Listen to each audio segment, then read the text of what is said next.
Jumpa kembali Sobat Alabot China. Bagaimana kabarnya? Semoga dalam keadaan yang baik dan tetap bersemangat. UAV (Unmanned Aerial Vehicle) alias drone. Namun untuk militer seringkali dipakai istilah UAV hingga UCAV untuk edisi combat. UAV dipakai untuk memperoleh informasi dan aksi di lapangan dari perspektif udara atau ketinggian. Informasi yang didapatkan bisa berupa intelijen, pengawasan, pengintaian, bahkan bisa langsung melakukan penyerangan atau combat. Topik kita hari ini akan membahas UAV. Fokus pada satu drone atau UAV milik Cina yang boleh dikatakan sempat membuat pengamat dunia UAV heboh sebab memiliki wujud yang tidak lazim sebagai sebuah drone atau kendaraan aerial yang lebih tepat berwujud seperti rudal dengan aerodinamis tinggi. Didesain dengan kemampuan siluman, memungkinkan untuk dapat melakukan penerbangan hypersonik. Dia adalah WZ-8.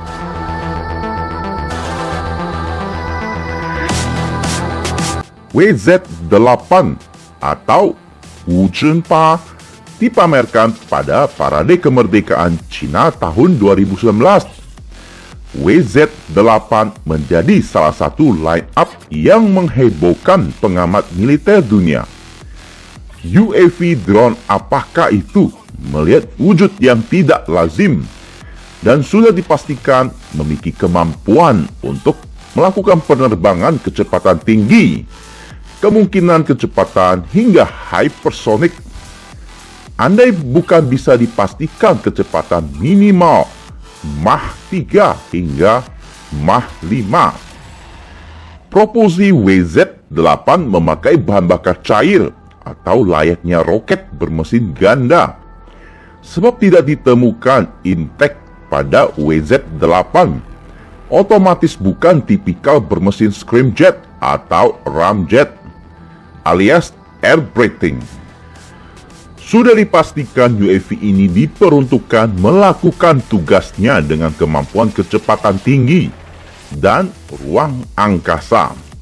Selain kecepatan tinggi, WZ-8 juga mampu melakukan tugas pada ketinggian ekstrim, minimal 120.000 kaki hingga near space, tepi atmosfer antara langit dan ruang angkasa, hingga garis Kármán sekitar 20 hingga 100 km. Pada ketinggian demikian, mesin air breathing tidak lagi mampu bekerja karena oksigen menipis. Oleh alasan tersebut, penggunaan mesin roket adalah pilihan utama dan sekaligus membuktikan drone ini dapat menempuh ketinggian ruang angkasa. Seberapa kecepatan yang bisa ditempuh WZ-8 masih diterka-terka oleh pengamat dunia. Cina sendiri tidak merilis kecepatan berapa yang bisa ditempuh WZ-8, namun hanya dikatakan UAV pengintai berkecepatan tinggi. Melihat wujud kerucut hidung WZ-8 terbuat dari komposit berbasis resin anti suhu panas. Semakin tinggi kecepatan sebuah benda, maka semakin besar gesekan dengan atmosfer yang menyebabkan suhu semakin panas.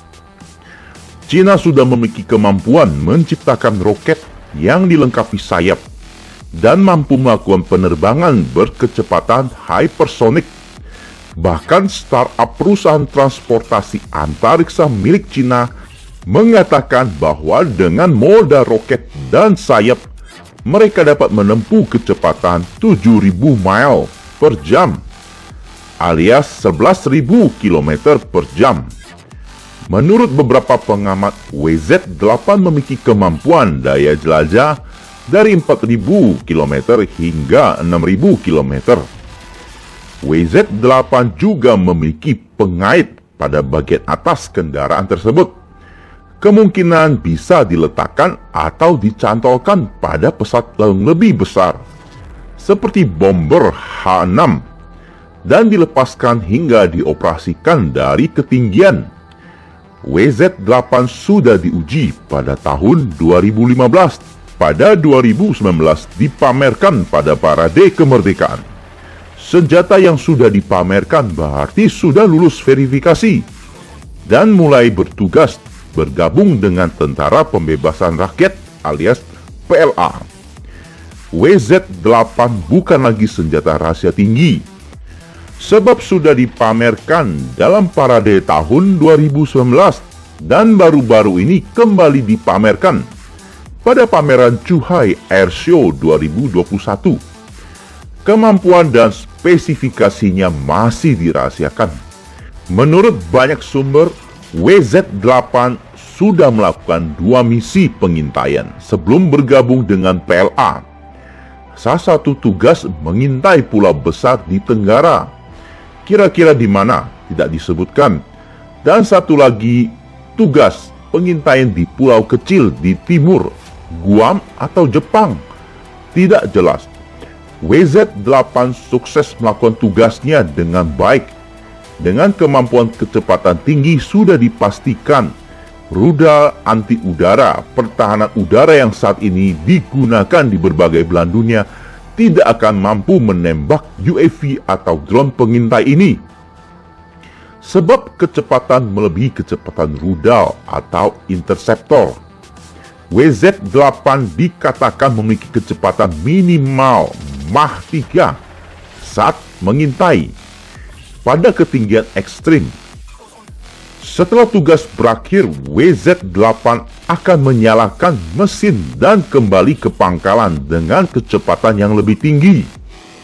WZ-8 dikatakan memegang peranan penting untuk melakukan pengintaian dan sebagai pengganti alternatif satelit, atau jikalau satelit di take down saat perang, maka Wuzhen 8 inilah yang akan ditugaskan menggantikan kinerja satelit. Munculnya WZ-8 mengubah penilaian dunia akan kemampuan pertahanan Cina, memiliki drone kecepatan tinggi dan bermain pada ketinggian ekstrim. Sudah dipastikan mudah untuk mendapatkan informasi intelijen dan membantu menarget lawan yang sangat diperlukan untuk sebuah operasi pertahanan dan saat melakukan penyerangan.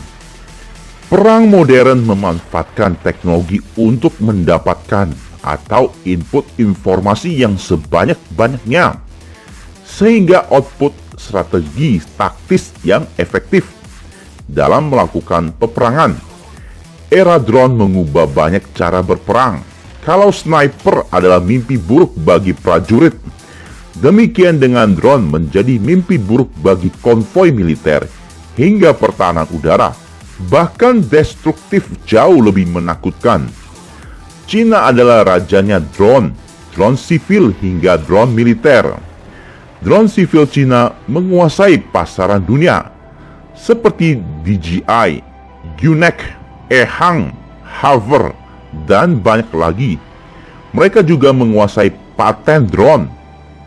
Drone transportasi penumpang seperti Ehang sudah melakukan penerbangan di banyak negara, termasuk di Indonesia. Demikian juga UAV militer. Bahkan baru-baru ini Gedung Putih mengeluarkan statement bahwa Rusia minta bantuan kepada Cina, salah satu terutama dalam bidang drone militer. Namun dibantah oleh kedua belah pihak. Cina menjadi pemimpin penjualan drone militer oleh sebab Amerika dan Israel selalu memilah-milah negara tujuan ekspor. Tatkala ingin mendapatkan senjata Amerika, maka harus menuruti keinginan mereka. Oleh itulah salah satu faktor banyak negara beralih ke drone Cina.